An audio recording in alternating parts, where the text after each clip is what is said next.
শ্রীকৃষ্ণ যেমন অর্জুনকে এনেছিলেন, তেমনি শ্রীরামকৃষ্ণদেব নিয়ে এসেছিলেন ঋষির শ্রেষ্ঠ বিবেকানন্দকে।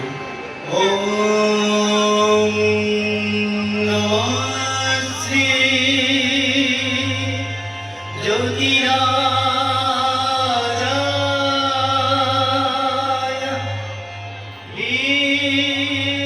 বিবেকানন্দ সুরায় সচ্চিদ সুখ স্বরূপায় স্বামিনে নমো হরে।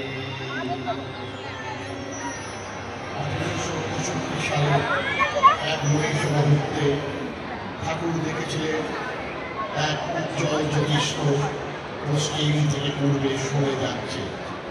ঠাকুর অনুভব করেছিলেন ভারতবর্ষের নূতন সূর্যের উদয় হতে চলেছে।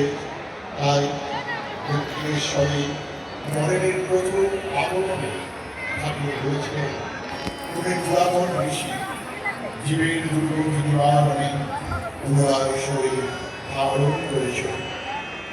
বাস্তবিকভাবে শিশু নরেন থেকে স্বামীজি হয়ে ওঠা পথ মার্গে সর্বত্রই তিনি ছিলেন পবিত্রতা ও দয়ার প্রতি বর্তমান ভবিষ্যৎ ভারতের এক পরিপূর্ণ রূপ তার চিন্তা ও ব্যক্তিত্বে প্রকাশিত হয়েছিল।